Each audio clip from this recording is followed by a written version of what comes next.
am Vinnie Tortorich. Folks, good intentions have been stolen, but don't worry, I'm here to help you get them back. You may be soft and succulent at the beginning of this process, but hang in there.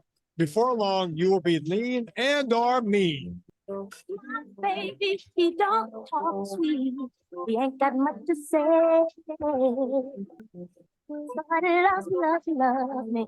I know that he loves me anyway. Maybe he don't dress fine, but I don't really mind. Cause every time he pulls me near, I just want to chill. Let's give a Yeah.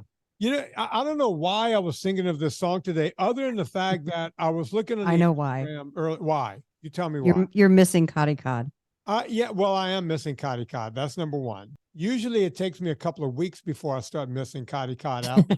But this year's a little different. I'm missing him early. Okay. So it's the billionaire Don Coddington's Friday 5 o'clock. Have a good weekend. That's going to be so confusing for people listening to this on Monday. yeah, folks, whenever Who don't know who Cotty Cod is. Oh, wait, Anna, you did it again. Oh, shit. The billionaire Don Coddington's Friday 5 o'clock. Have a good weekend.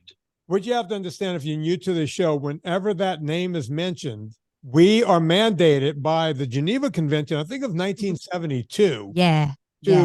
to play that. And so, I don't want to.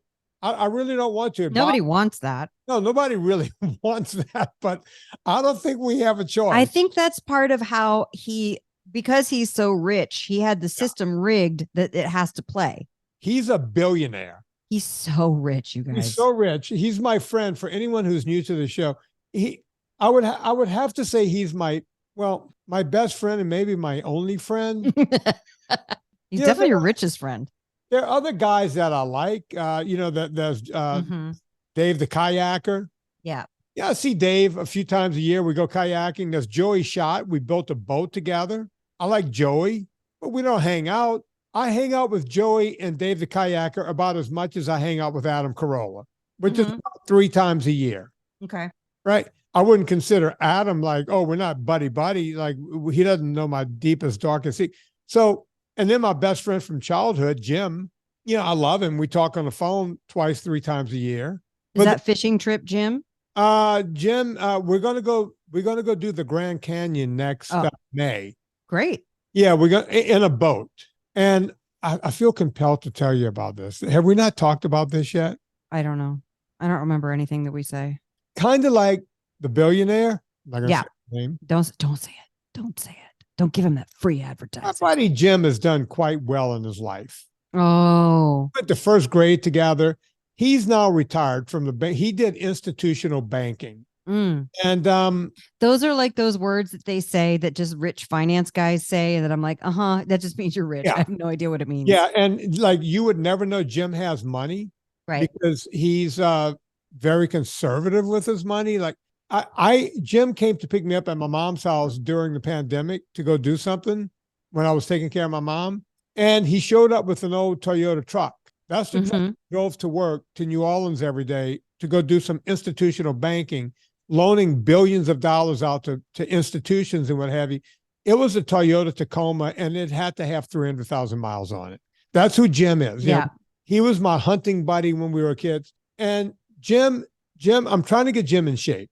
He's way out of shape. He's got a long way to go. And he wrote to me because he used to be my adventure guy. We did adventures together. Mm-hmm. And he calls me, he goes, hey, Colorado River, Grand Canyon. We go from here to there and the whole thing. It takes 7 days.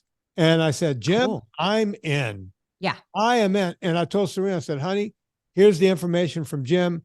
Hook me up. I think we got to pay something up front, that kind of thing. Pay whatever I need to pay up front. We pay the balance later on.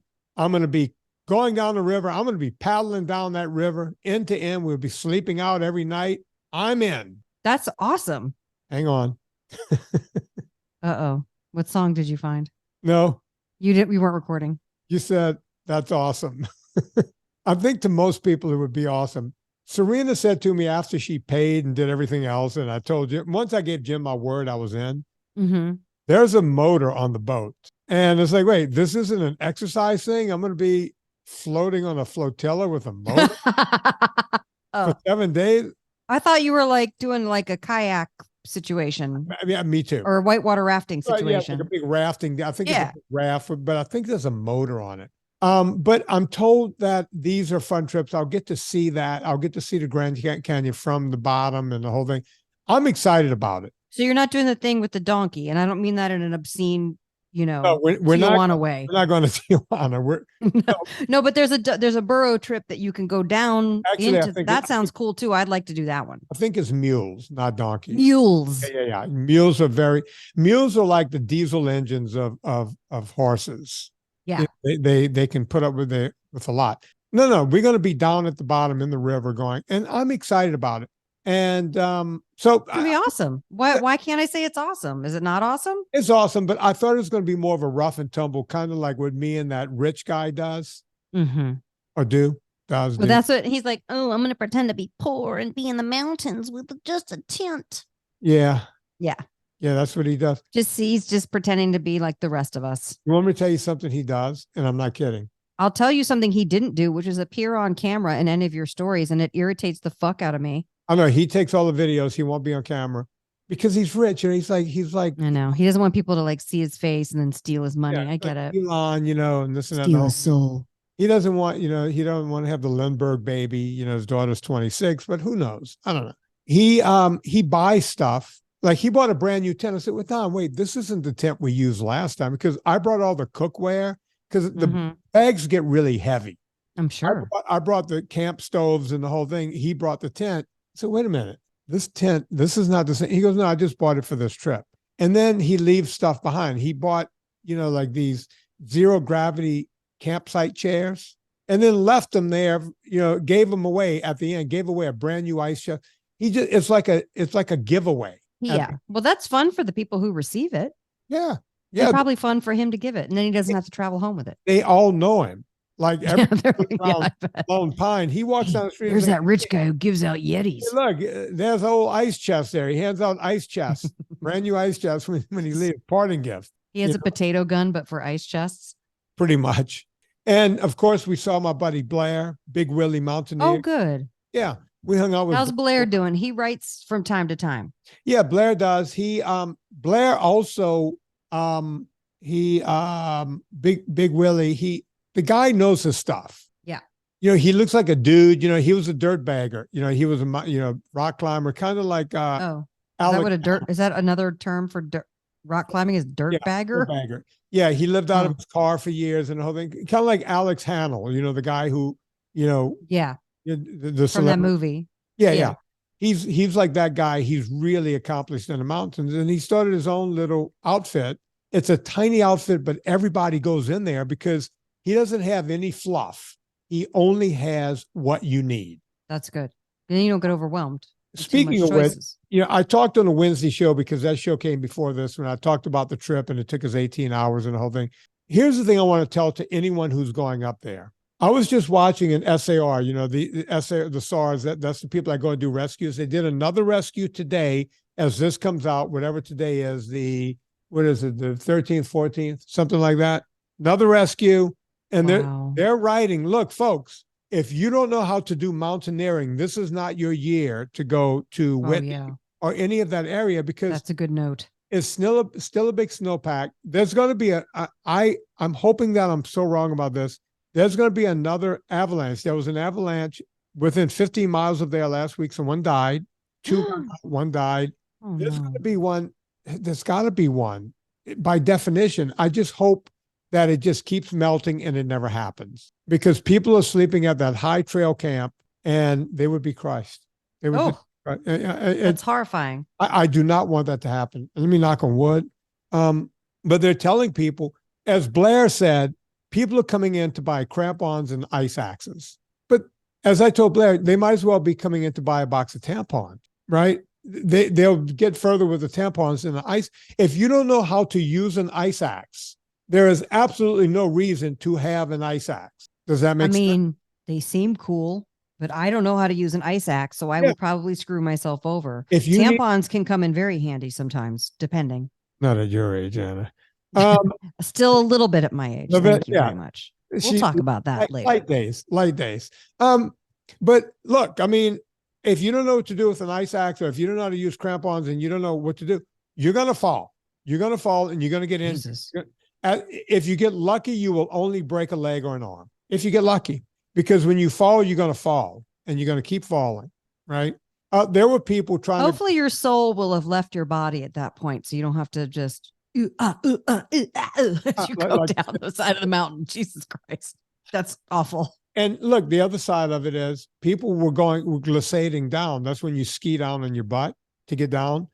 They didn't. That you use your ice axe to brake for that. They didn't know how to do. And some people actually went up. They used ski poles, to get up. That's not going to break you when you're trying to glissade down. That thing will snap like a twig. Yeah. Right? So, yeah, folks, if you have plans on going on any of these mountains this summer, check the conditions. The conditions will not change before September when it starts freezing up there again. And then it's going to be snow again this winter. So next year might not be your year either, because it's supposed to be an El Nino year where you guys are at. So right. I'm guessing it's going to be like a glacier up there for the next 2 years. If you don't know how to climb a glacier, either hire professionals to go with you or don't go. Or go to glacier class. Yeah, because they have go to Iceland where they teach glacier class. Well, you would have, I mean. Who says we don't give out practical tips on this podcast? You could probably get glacier lessons over in Seattle, because Seattle. There's a couple of glaciers. Maybe in Canada. Yeah, places where glaciers, Shasta. Alaska. Shasta is a glacier. You can go there. You can learn. I think Mount Hood a glacier? I think Mount Hood, it looks very snowy, but I cannot answer. I think that's glacial. I think places like that, you can hire a guy to teach you how to do that before you get to 13,000 feet and you're stuck and caught. Glacier class. What did I just say? Go to glacier class. I did. I learned, from continuing education. And by the way, me and my buddy, whose name will not be mentioned here, we know how to mountaineer. When we go to places where there's going to be seracs and crevasses and all that. I don't know what a serac is, but I know what a crevasse is. A serac is like an ice overhang type thing. And crevasse, that is, sometimes they can be hundreds of feet deep, cracking, and there could be an ice bridge over the crevasse, and that you step on it, you can go right through and you're dead. Ooh. You need to know how to rope up. We hire professionals when we go there. We hire guides to guide us around. They know where all these holes are, right? Are you allowed to call them Sherpas if it's not Everest or one of the 14 No, peaks? a Sherpa is a people. That Sherpa is a I people. thought Sherpa meant guide. No, a Sherpa is not. That's like saying a schlepper. You think a Sherpa does schlep. A Sherpa will schlep your stuff, but I don't know if people know this. I didn't know that. When you go to India, there's two different type of schleppers. There's people who carry your goods up, and then there are people who, quote unquote, work on the mountain. Those Sherpas are highly trained athletes who know. They know the Khumbu ice falls like no other. They know all the ice falls in that region. They're highly skilled. People think Sherpas are just foreigners the Sherpas are a people, just like we're Italian, right? Yeah. I didn't know it was an ethnicity. Apologies to the Sherpas. Yeah, it's an Indian. It's a group of Indians that live right in that Nepalese area. And these people are incredible athletes. They have a hematocrit level that's off the charts. Oh yeah, because they've been living at 18,000 feet their entire life or higher. So it's inbred in who they are. They're very special people. It comes down through the DNA. I thought you knew that. Yeah, no. I think we just taught people a lesson here. We did. We did. I didn't know that. It's a people. It's like saying Italian or like when people are Jewish is not just a religion, right? Right. Yeah, they come from different areas. There's Ashkenazi Jews, there's Sephardic Jews, right. So it's like saying Indian. Well, there's different kind of Indians. There's Sherpa Indians, right? So the Sherpa but it sounds like that's interesting. I didn't know that. Yeah. I think we just taught Anna and a lot of people something about this. Yeah, I hope so. Although it wouldn't be the first time that I'm the only dumbass who doesn't know something. No, I think a lot of people are confused by Sherpa Indian from that. Now we know. Now we know. Today we're going to be discussing habits because NSNG, you call it a lifestyle, and so do I, because it really becomes the way that you eat as opposed to having some end goal that then all of a sudden, but surprise, I'm done with NSNG. I've achieved my final form. Now I can eat whatever I want. So we're talking about habits. You talked to somebody called Tim today, and I've been reading some good James Clear stuff that I want to share with the audience. James Clear is awesome. Wait, Atomic Habits. Can I And say then, yes. we get into that? Yes. Because I did speak to Tim. We had a nice conversation, and I brought your name up. You Did came you? up. Yeah. Before I do that, just last night, Mm-hmm. I learned about the smash burger. I've always heard smash burger, Right. the whole thing. And so last night we were doing a couple of pounds of hamburger meat, and I wanted to do the smash burger. Right. And I went, oh, I'm going to do, honey, I'm not going to make the big thick burger. I'm going to do the smash burger. And Serena's making a guacamole and the whole Right. thing, because we like to put the cheese and a guacamole on top. Boom. Yum. I knew when I left my trip that I was 100% out of barbecue dust. Are you referring to Eat Happy Kitchen barbecue dust? Yes. Is there any other barbecue dust? No, if there is, it's dead to me. But I just wanted to be clear for the audience which barbecue dust you're referring to. Yeah. So I was completely out of the barbecue dust. That's So a really rookie mistake. I'm surprised you made it. Well, I mean, I consider you a professional and an endurance guy. Right. And a planner. You're a planner. Look, they always say, we always say in ultra sports, we'd rather be looking at it than wishing we had it. And Love it. when Serena was gone, when her mom was going through a sickness and eventually died, for the audience, Anna kept me in business because the only way I know how to cook is by adding Anna's sauces or dust to something. I can make something taste good because I'm not really a cook. And that's why it exists, to make life easier to get food on the table. Yes. As a matter of fact, this other guy, Kevin, who has a big restaurant in Louisiana, would send me this stuff I can make like fish coubillon with. It was like this Cajun thing. I wish I could remember Kevin's name. I'll give him a little plug here too, but he sent me some stuff, very nice, but I used your stuff other than Kevin's stuff on a whitefish. As a matter of fact, I use your stuff on salmon, right? I love the barbecue dust on salmon, but I also love the dill on salmon. Well, cum si, cum sa. At any rate, whenever you sent me stuff, you would send me the package. Yeah. And I run through the barbecue dust like there's no tomorrow.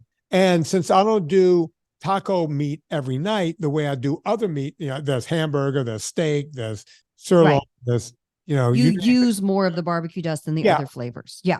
If I make a milkshake, barbecue dust, it doesn't matter. Barbecue dust is going to be used. As a matter of fact, I sprinkle it on eggs. Mm-hmm. You sprinkle it, you make sunny side up eggs, you hit it with barbecue dust, salt, and cayenne pepper. Bob's your uncle. Just saying. Somebody wrote in the group, "Who's Bob?" I think it's a phrase. It's a British phrase. I'm married to a British phrase. It means you're done. That's all you need. You're done. So I went for the barbecue dust the other day.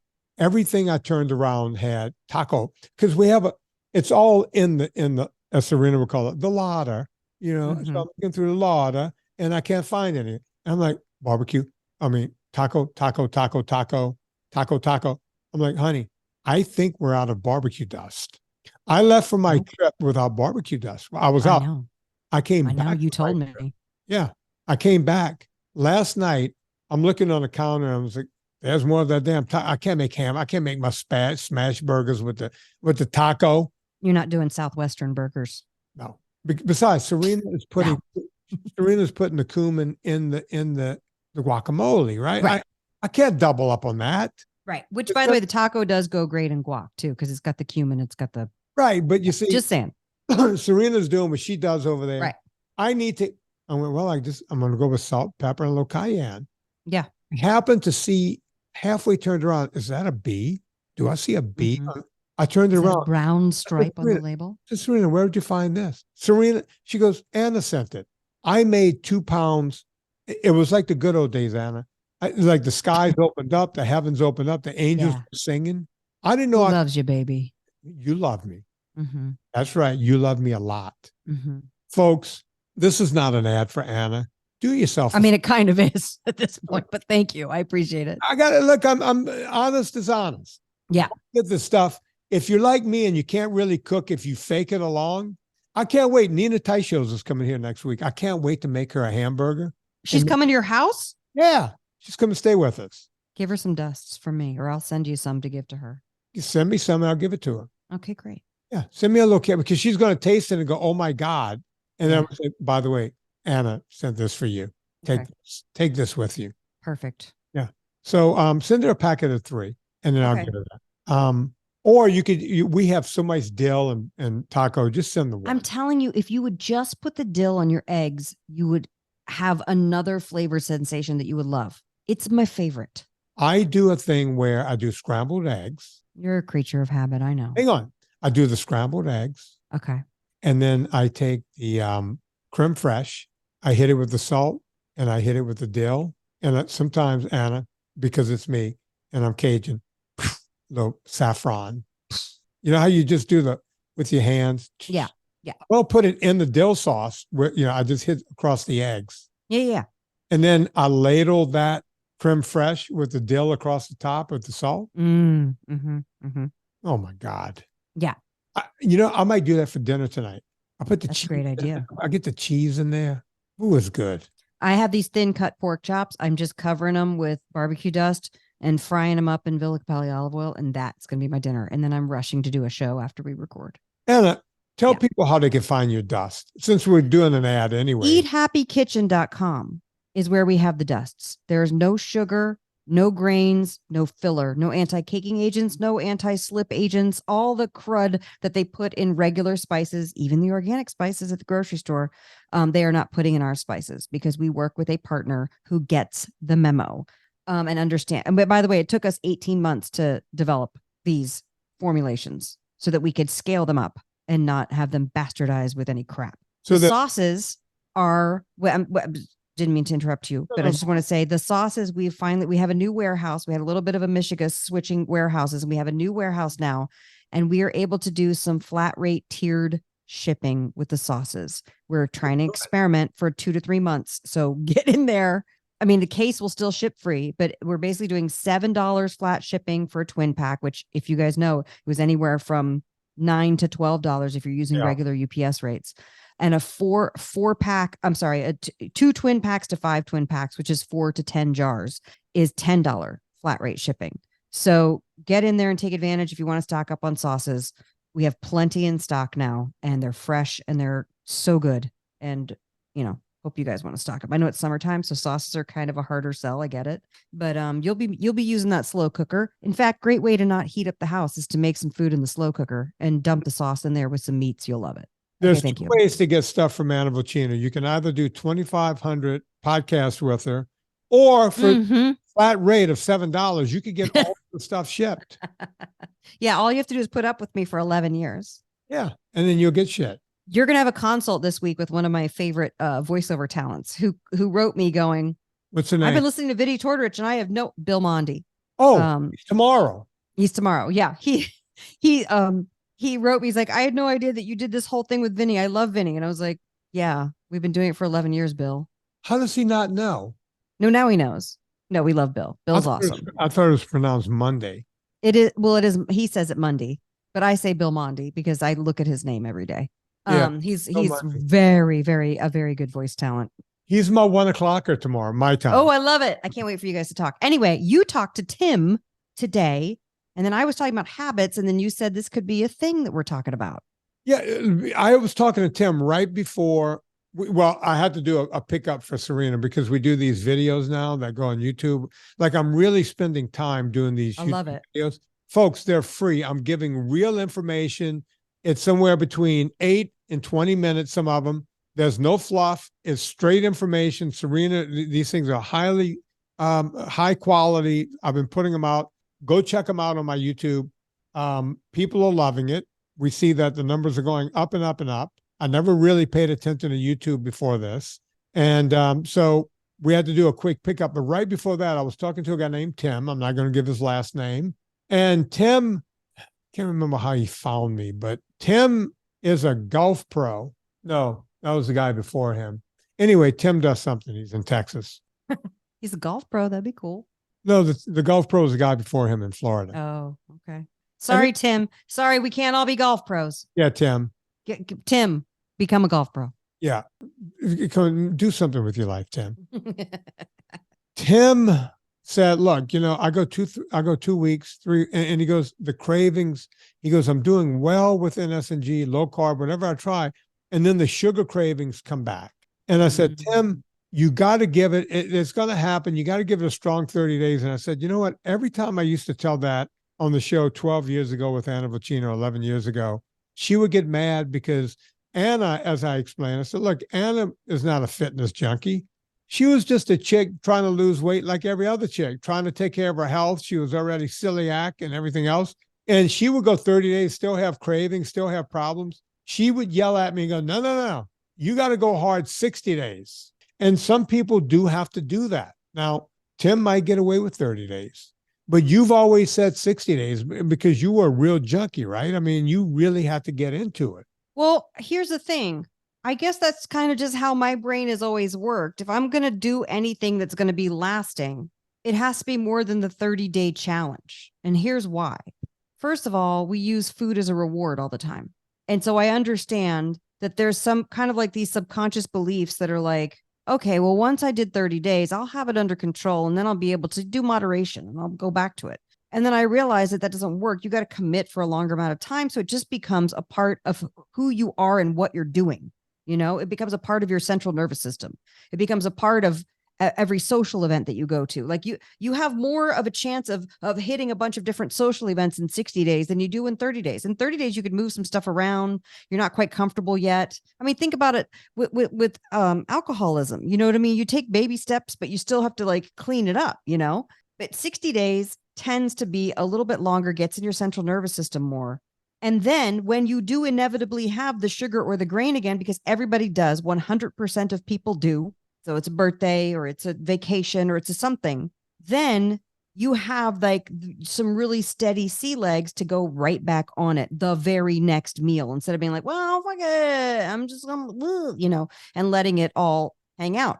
And so then I'm reading James Clear's Atomic Habits, which I don't know why I'm so behind in reading his books. And what's interesting, it's not the 21 days to form a new habit. It's not the 30 days to form a new habit. He says 60 days to 8 months to forever. Okay. He doesn't stop at 8 months. He says, or forever. Sometimes you have to keep retraining yourself, and that's okay. So if Tim is still having some sugar cravings, that's okay. That's part of the journey. That's how you learn what's triggering it, because you're not going to learn it all at once. We don't learn anything all at once, or else you would just go to school for 30 days and then you would know everything that you need to know. And you don't have to go for 14, 15, how many years do you go to school? 16 years if you go to college, right? But do you go to school for 30 days, Vinnie, and then you know everything? Well, but not most. I know, because you're extremely intelligent. But for the rest of us who take some time to absorb information and let our brains really like grow and develop. What's the name of that book, Anna? It's called Atomic Habits by James Clear. And I know it swept the internet years ago. But then I was talking with John Shiroli, who I know you talked to the other day. Yeah. And he was like, hi. He wants me to tell you hi. Huh. He and I always talk about the book, The 12-Week Year, which is a way of coming up with plans for yourself to use the 12-week window, basically a quarter, right? And we're by the time this comes out, 3 weeks into July, I think. Mm-hmm. Like, what can you do to kind of plan your year in a quarter? Like, what can I do? What habits can I change in this quarter that'll start to last me a year? Because if you think about it, how many times over the years have I said, hey, Vinnie, I'm doing a 30-day plank challenge, or I'm doing 30 days no dairy, or I'm doing 30, and that's fine and great. It's absolutely a wonderful thing to do challenges and push yourself. But like, are any of those lasting things? I think the cardio 60 minutes a day thing is for me, and the NSNG is. Dairy, I've been off dairy for about 3 weeks now, but like, will it come back? Probably. You know what I mean? So it takes a while for these things to become a habit. And so I wanted to bring it up because I was just in the main Facebook group, and there were a lot of people who were saying, newbie day 5, newbie day 7, newbie day, and there are newbies coming through all the time. And I love you guys. But I want you to know that you're going to have to, it's going to take a little while to get stuff under your belt. It's going to take a little while to retrain your brain. Let me read this. You know what Buds is? It's the SEALs, but the SEALs on steroids. Right. The Navy SEAls. Yeah. But Goggins. Yeah, I think it took him several times. Everybody knows how tough David Goggins is, right? Right. I don't know if he ever made it through Buds. I can't remember. I read the book. He may have made it through Buds. Maybe you can look up that information while I'm reading this. Okay. To Anna's point, Buds is a 6-month, not 6-week, SEAL training course held at the Naval Special Warfare Training Center in Colorado, in Coronado, California. I'm sorry. You start with 5 weeks introduction and pre-training as part of the Navy SEAL class. So just taking the Navy SEALs class, that's 5 weeks. And then you go into Buds and it's 6 months. I mean, that's just, think about it. You don't become a thing overnight. No, it's not 30 days. No, it's not a 30-day thing. Well, but you know what's advertised on television? If you do 30 days of Nutrisystem, you'll lose 18 pounds or whatever. If you do 30 days of Jenny Craig, which is now out of business, or whatever it is, 30 days of this, that, or the other thing, 30 days feels like to overwhelmed people. And I get it. We all are overwhelmed. 30 days seems like, okay, I can fit a 30-day thing in. I'm not going to go. By the way, David Goggins was the Buds class of 235. Just want to throw that out there. Yeah. Okay. But yeah. So it's like, no, we don't all have to become Navy SEAls. That's not what Vinny's trying to say. But it's like those are the badasses of the badasses, and that doesn't happen in 30 days. That's just the point I'm trying to make. You could argue they have more willpower and discipline than all of us put together, and yet they still have to take all this time to train and get to where they need to be. Yeah. And every day people ring that bell. That means I'm ringing out. You know, it's like these are the toughest of the toughest mother effers on the planet, and they crap out every day. It's not easy to become one of those guys. And look, I'm going to tell you this. I don't want to sound disparaging, but I'm going to do this. Uh-oh. I want to, I've been rowing. I got millions and millions of miles on my Concept 2. I started rowing during the pandemic. I don't want to get into how many millions because I don't want people to go, oh, I only have 1 million or 2. It's a lot of million. I only have 0 million on my rower because I don't have a rower. Well, get one and let's see if you can't get 1 million. So I need to catch up. I've been working my technique and getting it better and trying to make it as smooth as I can and the whole thing. And for 2 years, I've been trying to take this course because there's a rowing club. There's the Ravenna Rowing Club and the UVA Rowing Club within 3 minutes of my house. I pass by it in my kayak every day. And I want to get into rowing. And this is a great place where you can, use their boats if you want to put a boat in their boathouse. But you can't do that until you take the course, right? So last summer, I tried to take the course. I was traveling a lot, and I couldn't make either of the two adult learn to row. This year, same thing was happening. I couldn't do it last month. This was the second month. So it was one of those things where I wanted to make it. It's like, I'm going to make this happen. I ended up getting someone on the phone, much to her chagrin. And I said, look, I'm going to be climbing for the first couple of classes. I don't know if that means anything. And she goes, what's your experience with rowing? I said, I'm great on the rower. I've actually been in the scull, meaning where you're in the scull with the 2 oars. It's not just sweep oar with one. I said, I did that for a few minutes in the Chesapeake Bay, which was rough water. And somehow I didn't flip the thing over.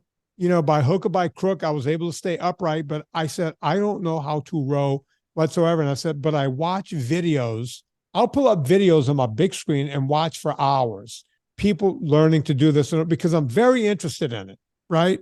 I went out during the last course and went on the boat. You know how the coach follows with the megaphone? You got a coxswain in the boat. They had 2 8-man boats full of people. And there was a coach telling the coxswains which drill to do next, right? And I was on that barge with her. She's got the motorboat that follows along and barks out orders. And she rows for the Duke rowing team. She's a senior, very nice woman. And, asked a bunch of questions. I was on the boat asking questions, doing everything. Hey, look, don't forget, I've paid for the next group. I'm going to miss the first 3 classes. I'm going to miss these classes. That's fine. what's your experience? I told her I have none other than millions and millions of miles and one day on the Chesapeake. I tell her the whole deal. Well, I ended up coming back early. So I only missed 2 classes. And so everyone else has information that I don't have. And they put me in a boat. And I was shocked that, you see, the 2 people in the stern, in the front or the back, and the 2 people in the bow, those are the ones that guide the boat. The 4 people in the middle, they're the power. That's the power. That's not the better rowers. And I was shocked to see that they had me in the bow seat.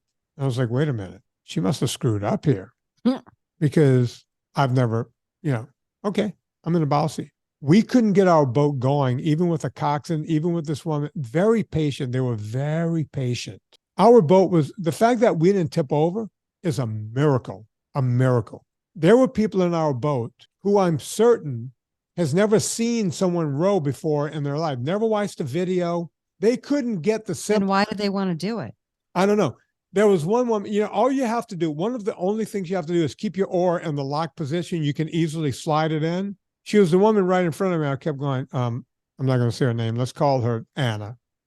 Anna. By the way, Anna's rowed before, so I know to keep it in the locked position. Anna. Yeah. The reason the boat's tipping is because your oar, you've pulled it in and it's not even touching the water because those people are keeping the boat balanced. Right. Would you mind?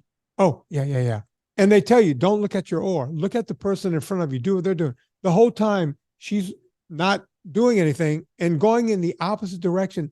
And the woman in front of her is even worse. And I'm like, I don't think these 2 people have ever. I ended up asking. They probably haven't. By the way, they didn't come to the next class, which I feel bad about. No one yelled at them. No one said anything. I think they realized they were over their heads. But it makes me wonder. And I asked the coach, this last class, I was walking out, she was walking out with me. I said, hey, a couple of people in our boat kept going in circles. We couldn't even get it to go straight. And she was like, yeah. I said, it looks like these people have never, did they even know what they were doing there? Why were they even in the boat? And she said, that happens every class. There's a half dozen people. They only take, let's see, 8, 16, 20. They take 20. It's 2 8-mans and a 4-man boat. Mm-hmm. She goes, it happens every class. There's about 6 people who we wonder how they found out about the class, why they signed up. They seem completely disinterested no matter what we tell them. And by the way, these are adult people or these kids that they make them take a thing for a. This is adult learn to row. Most of the people are at least 40, if not as old as me, 60.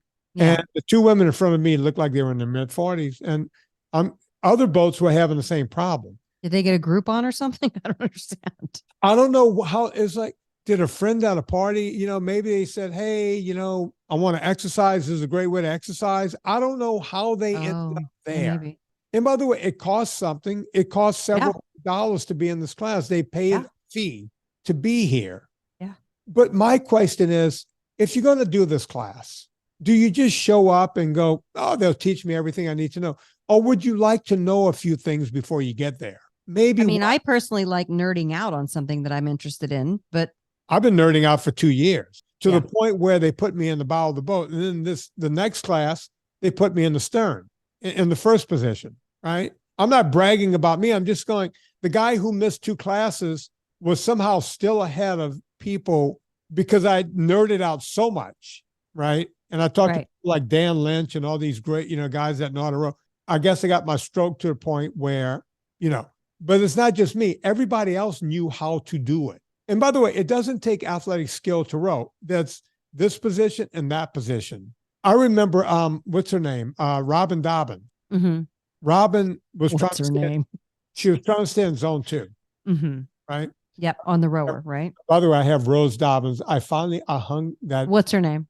Rose Dobbins. No, I'm joking. You're going to Robin. What's her name? Robin Dobbins? I hung that oil know her name right next to my television. Aw. I can't stop looking at it. I love it. That it's the best. It looks so cool. At any rate, Robin wrote to me and said, because they've done a bunch of consults. Robin wrote to me and said, hey, I cannot stay in zone 2 on my rowing machine. I cannot. She had a concept 2 and I watched her do it and she was all off. And I'm not even a great technician. I just know I was able to see how off she was and correct a few things. I would never call me a coach when it comes to rowing. but within, I had her husband at the level holding the, I did the, what do you call it? The FaceTime. I did the FaceTime. I had the husband down holding it so I can watch, corrected a few things, boom, able to do it. How do people not do that? And I wonder if people do that throughout everything in life, right? And I'm not mad at these women. It just happened to be women in our boats. It could have been guys in the other boats. Sure. But the only thing that upset me was everybody else somehow paid attention enough that they wanted to learn something. But when our oars were going in one direction, theirs were going in the opposite direction, or just flopping in the water and causing a problem, Right. causing the boat to list. Does that make me a bad person to even talk? No, I would get frustrated. It's one of those things. It's like, and it makes me wonder about everything else when it comes to dive. When people call me and go, I'm doing it, and it's not working. It's not working. And then I start interviewing them, and it's like, oh, wait, you're doing these 10 things. Did you read the PDF? Yep. Did you watch? Now, I know Yep. you're just guessing. I know you're just guessing at this number, but when somebody says to you, I'm doing it and it's not working. By the way, if you're out there listening and you feel like this is you feel like you're doing it, it's not working, book a consult with Vinnie. He will help you troubleshoot what you may be doing wrong. But let me ask you this. What's the percentage of times that people say, I'm doing it and it's not working, that you find something wrong with them doing it? Per week? Yeah. No, I'm saying like everyone who says to you, I'm not doing it right. Has there ever been somebody who was actually doing it right and it wasn't working? No. Usually what I hear is, and this is why they're sticking with it, it was working at first and then it stopped. Okay. That's the more common. Okay. Well, so talk about that. The one where it's never working is when the husband or the wife starts and they're gung-ho and they're into it and they've lost 40, 50 pounds. And then the husband and wife comes in and goes, oh, I want to try. Right. And they'll hand them the PDF and they might not read the whole thing and they'll get bored with it. They go, okay, I'll just eat what you're eating. Next thing you know, that person's on the phone going, I'm doing what my husband's doing, or I'm doing what my wife is doing. It's just not working. Mm-hmm. Or I lost 5 or 7 or 8 pounds and it just stopped. Right. Mm-hmm. It's because they're not really paying attention. They're still doing that thing where they're trying like they're mindlessly taking carbs in, or they're, well, it's like everything. People try to jimmy the system. Oh yeah. I'll give the best example I can give. Okay. Weight Watchers will say, hey, remember Weight Watchers used to be all points, right? Hey, we don't care what you eat. You want to have 3 brownies and ice cream? Save up all your points all day long. And every night you can have 3 brownies and ice cream. Right. So you eat nothing else of nourishment or of value. And then people go, hey, I'm doing this great diet. Mm-hmm. I can have brownies every day, ice cream every day, right? Some people who come from the diet mentality will try to jimmy that system. They will. Which is most of us, honestly. Right. I mean, you see people trying to get out of everything. I mean, Sure. You can't just show up to a rowing class without ever seeing a boat row. I'm almost positive some of these people thought they weren't going to be with an oar. They thought they were going to be with a paddle, like a canoe. I'm almost convinced that I think they're going to do the canoe paddle like a canoe. I don't think they knew what they were doing. Yeah. They couldn't have. And by the way, these are people with money, because I paid attention as we left the first time. It's like, I want to see what these people drive. Call me an asshole. One woman got into an $80,000 Audi. The other woman got into an Mercedes. These aren't poor people. So throwing away $300 to me, it means something. $300. Whoa. I spent my money. I want to learn something. By the way, neither of those women were back this time. And of course, there was another 4 people missing because we didn't even have to take out the 4-man boat. Right. Just the 2 8-man boats. Yeah. 4 people, 5 people didn't show up. They got someone else to fill in, right? Like a regular rower to fill in one of the boats, just to make it an 8-man boat. So I think, those people are dropping off. I can't say I'm sad, because the rest of us are there trying to learn something. We didn't just go, oh, let me just go, just dawdle into class and screw it. I think they realized that, oh, wait, this is a team sport, and we were screwing it up for everyone else. Does that make sense? Well, then that's at least some sort of self-awareness, I suppose. I think they were very self-aware. There was, a lot of, oh, I'm sorry. And everyone was kind to them. No one said, what the F are you, And well, of course, people aren't going to be like assholes outwardly. I would hope not. No, I everyone. mean, it is frustrating Yeah. but I would also feel like it wouldn't take long for you to sort of get sorted out in levels. So they would hopefully place, once they can see what you do and what your instinct is for it, that they're going to sort out, like, you're going to go on this boat and you're going to go on you're going to go on the more advanced boat and you're going to go on the more learning boat, and that's okay. I told Serena when I came home, she goes, well, maybe you'll be on a different boat next time. And I said, yeah, I think we're going to change boats every time, but they're going to always put the better people with the bad people, because you can't just have a boat of bad people. Right. Yeah. I don't know. Listen, I came from a school. I went to a boarding school where rowing was the number one sport. Like it was a very important sport to the culture of the school I went to. So, if you were freshman or JV, you didn't get the love that varsity would, but I mean, they were still out there on the water, but like, I don't know, maybe with kids, it was different. You get shamed real fast if you're spinning that boat, if your oar wasn't locked. Your oar wasn't locked. I almost said paddle. So real quick, because we basically now have done a whole episode and there's more things to talk about next week. Right. I just want to read one quote to close it out, because you were talking about some ways that people kind of get in their own way with NSNG and the calls that you hear. And I thought this was an interesting quote, and I just want to leave people with it. It's again from the James Clear book. He says, I've never seen somebody consistently stick to positive habits in a negative environment. And I only want to read that out loud because when you brought up a husband and wife, maybe one of the spouses is going full force and the other one isn't. And sometimes it can be tricky and it can bring up issues within a relationship, Right. And so I just want everybody to know that if maybe you're doing it by yourself and there's nobody in your household who is supporting you, to just stay the course and try to find as much positive as you can and stick with it, because it is really hard when you don't have that outward support within your own household for doing NSNG. But if you will just stay the course and live by example, folks will come on board. They will. Yeah. Or at least respect what you're doing and not give you shit.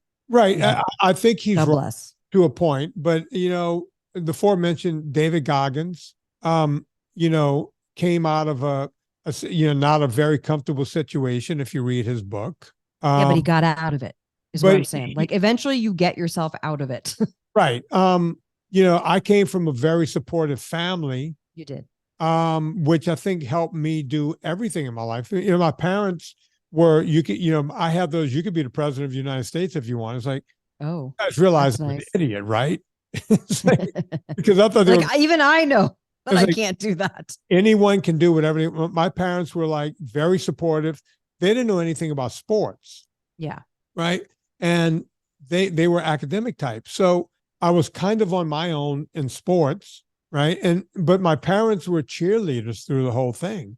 And, my dad said a bunch of times, he goes, look, I'm sorry, I can't really help you a whole lot because I play a saxophone. Yeah. And I'm a history professor. I don't know much, I don't really, I appreciated that, but I think I appreciated more that they were just there as a support mechanism. Right. I remember there were kids where the parents were out there, like you see these super duper parents yelling at the coach going, come on, put my kid in. What are you doing? My kid's the best and the whole thing. And I remember those kids being mortified. And none of those. Oh, it's bonkers. Yeah. None of those kids ever make it to D1 or anything else. I think it's the parents, like my parents, where they're just supportive and they go, look, whether I did great or horrible, they went, great job, son. Try, next time you'll do better. Right. I love that aspect of it. I had the extreme luck of not having parents attend any games. So if they're not there, they can't yell at the coach. But when you did and subsequently yell at me afterwards. You did ballet recitals and stuff like that. Yeah, I did that. Yeah. Yeah, they showed up, right? I mean, I played field hockey for 7 years, so I did do something. Yeah. Athletic. But Lauren is on the softball team. By the way, everyone, his plantar fasciitis is doing much better. He's doing all the things. Thank you for all of your outpouring of support and your links to YouTube videos. I've gotten so many things. Apparently plantar fasciitis really rang a bell because I got literally hundreds and hundreds of messages, emails, DMs. And so thank you guys. His is doing much better, but he's on the softball team. And it's so funny. He's like, you and Kelly, like our friends, you guys should play. I'm like, I'm not playing. I don't want to play. No, I'll watch you guys play. I'm not going to play a sport I've never played before that I have no interest in. I would love to watch you guys play. Anna, But like, if I'm interested in something, I'll go do it. Don't worry. Anna sits there with her coffee cup, but it's full of vodka. Vodka coffee. It's an espresso martini. Yeah. And you know what? Then that's what I told Lauren is like, am I allowed to bring my field hockey stick out and play? I'll Yeah. play. Are we playing field hockey? Because then I'll go out and play. I'm not going to play softball. Anna, that's kind of, I remember the last time I played football. The last game I played in was in LSU Stadium when Yeah. we LSU 31-28 on their way to the Orange Bowl. That you can't play because you can't get 22 guys together after that, right?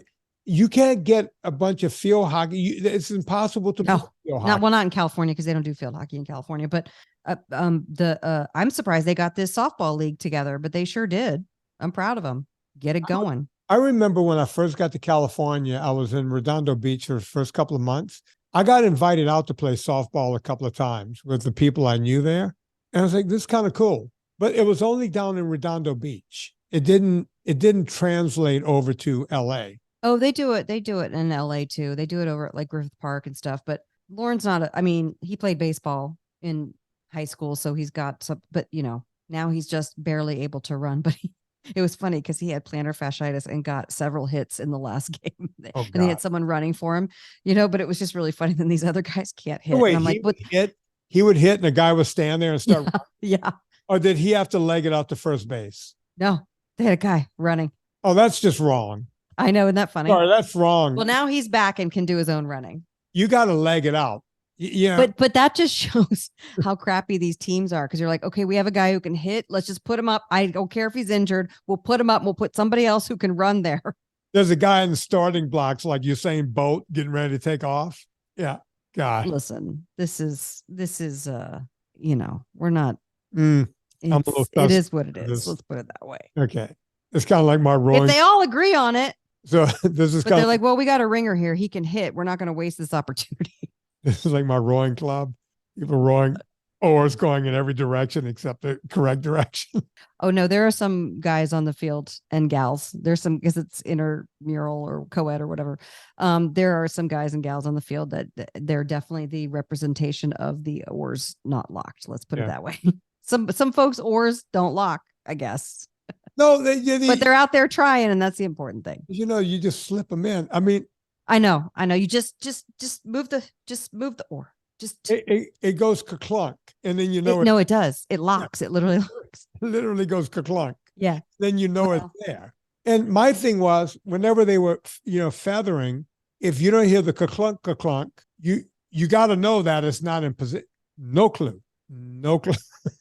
I wonder is that the fault of the coach / teacher though, of not? Well, I asked what went on in the first two classes, and in the first class they put them in the barge. So you're not in a boat that can tip off. There's this big barge, and the coach can walk down the middle, and it's got the locks and everything else. They practiced in the barge. All the people. I saw the barge sitting. It's a big flotilla. Yeah, and it's like, oh, so they practiced in that. Oh my God, I wish I had that opportunity, right? But was your coach the coxswain, or like who was the coxswain? There were 3 coxswains, one in each boat. But not one of the teachers as the coxswain. No, but the coxswains were also giving some instruction, like they very kindly. It was very nice. Well, why wouldn't the coxswain say lock your oar? Well, what they would do is they would say stop, or lay up, whatever they say. Stop, and then you'd continue spinning out for a little while. But like when they would say, they would say, Wayne, Wayne means stop paddling. Yeah. Wayne. By the way, I didn't know any of the terminology really, but when I heard Wayne and I saw everyone stop, I stopped too. See, I was in the back. I went, okay, that Wayne means stop and just let you back. Not these people. It's like, and then the woman on the boat, Riley, who is, she's on the Duke. Riley, okay. So she's going in between all 3 boats. She's got the boat with the motor on it. Right. And she was barking out, very hollering the orders on the megaphone. Right? And she wasn't going, what the hell are you doing? She's being very kind. Okay, everyone, let's try to get in sync. Let's tap your oars, So when they want you to tap your oars, they want you to push them down and tap the boat. Well, to some of these people, they thought it meant push it up and tap the water. Tap the water, yeah. And I'm like, they can hear everyone else going clink, clink, clink, clink. I could, and I mentioned it to Serena, and Serena's a non-athletic athlete, Right. Right. but she can dance and she's got good rhythm. She goes, yeah, that would be me. She goes, I would be that person. And I was like, really? I said, no, but you pay attention. She wouldn't be that person. I don't think she would be that person. No. Because this is not the most athletic thing in the world, because there's only two positions, this position, that position, or in the water or out of the water. Serena coached me at Chi running, and it's a very that's somebody who has to be very in touch with what your bones and muscles and body is doing. You're correct. So she would be in touch with her physical relationship with space. You know what I mean? Like, she's very in touch with that. I want Serena to take the beginning next summer. If she's got, and then you guys can go out in your little 2-person boat. Yeah, we could get like your 2-man boat. You see, I want to get past sweeping. I want to get into the 2 oars like I did that day in Chesapeake Bay. Right. I want to get to that because then I can go out by myself. Yeah. Then I just have to figure out how to be part of the club so I can use their boat. Mm-hmm. Right. But you see, and then you're going to build your own boat. Probably. Yeah. Joy shot. Get ready. Do you know what would be really cool? What's that? If you could put an oar through Villa Capelli olive oil. You can, and I have. No, I haven't. A little tiny oar called a spoon. Yeah, a spoon oar. Yeah, a tablespoon that you measure into your salad dressing. We're talking about Villa Capelli because they just paid us today. Yeah, I just got paid. So I'm obligated to tell you guys about this olive oil. Yeah, we're still under contract. Did we pay you, Anna? No, you could go ahead and do it. Yeah, I can't. Serena's got to do it. Okay. I'll mention to it to pay you. You figured out how to turn on a computer and do a Zoom. I'm sure you can figure out Venmo. No way. No, he's learned everything he's going to learn about tech, folks. I've learned everything I can about an oar. I've learned nothing about Venmo. Villa Capelli olive oil is the best olive oil on the planet. Yes, they are sponsors of this podcast, but we've been talking about them for years before they became sponsors of the podcast. Somebody just posted on Twitter a 3-liter tin saying that she was doing as told, and I cannot wait to hear if she liked it. I think it was a woman, Michelle, maybe. I don't know. I'm not sure. Those 3-liter tins of olive oil are gold. They're so good. And I use it for marinades. I use it for salad dressings. Let me just give a salad dressing 101 because there was just a post in the group about salad dressings. You can make your own salad dressing. Always remember the ratio of 3-to-1. 3 parts olive oil, 1 part acid. You can mix up your acid. You can use balsamic, red wine, lemon juice. You could do whatever you want with your acid, but you need olive oil for your oil in a salad dressing. Then you add salt and pepper. And then you can put in whatever herbs you want, fresh herbs cut up. You can cut up some shallots. You can cut up, use dried herbs, onion powder, garlic powder. But Villa Capelli is the base of it, 3-to-1. If you want to make larger portions, still use the 3-to-1 ratio, but use 3/4 of a cup of Villa Capelli olive oil and put it in a mason jar. And then put 1/4 of a cup of whatever acid you're going to use. Put in all your seasonings, shake it up, taste it. You've got salad dressing for days. You've got a marinade for days. You can also, I like to fry up chicken cutlets. I'm using it with these thin cut pork chops because they don't have a lot of fat on them. So I want to get the fat going in the pan.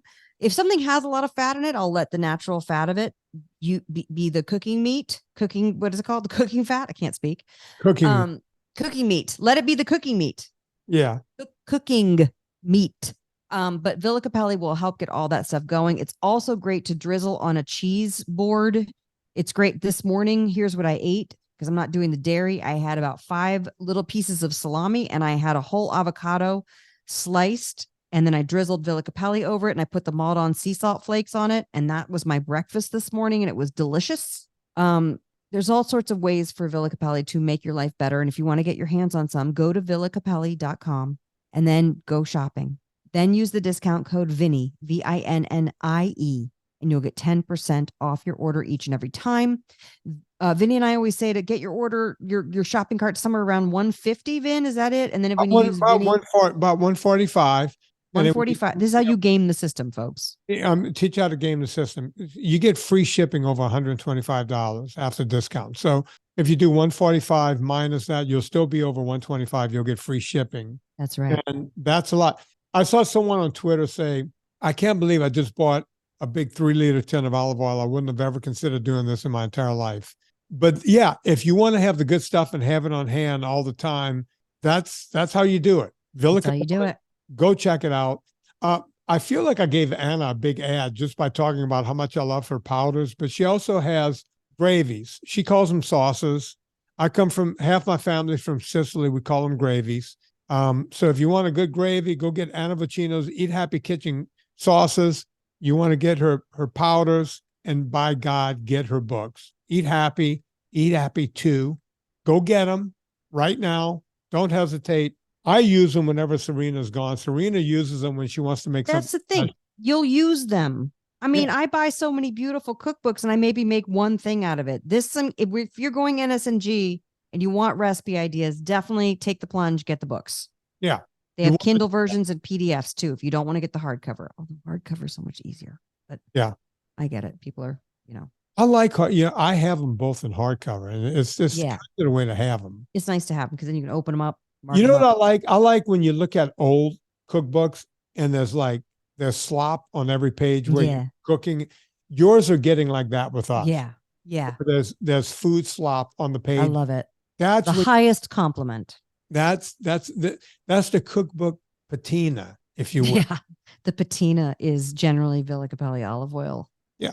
You know what to do with me. Go shopping on Amazon. Go to VinnieTortorich.com first. Bookmark it. Use it every time. Also, I mentioned it before. The YouTube is getting bigger and bigger for me.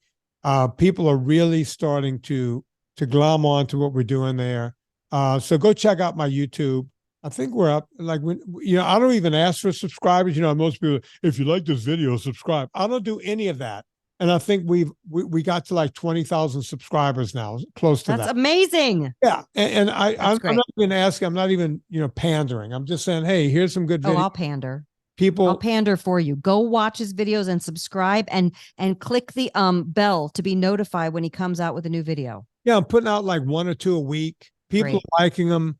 Anna, can you go there and come up with the titles I'm putting up there so we can tell people? Because I don't even know how to get to that. So. Oh, Vinnie Tortorich is a saved search on my YouTube. Oh, look at that. Your brain on coconut oil. Yeah, that's a big one. Top 10 foods that you should stop eating. Right. Eat and win. Heart healthy. What eating grains is actually doing to your body. Gain lean muscle. The only 5 exercises that you need to gain lean muscle mass. This is good stuff, Vin. And by the way, I actually go to a commercial gym and show you the exercises in the video. That's great.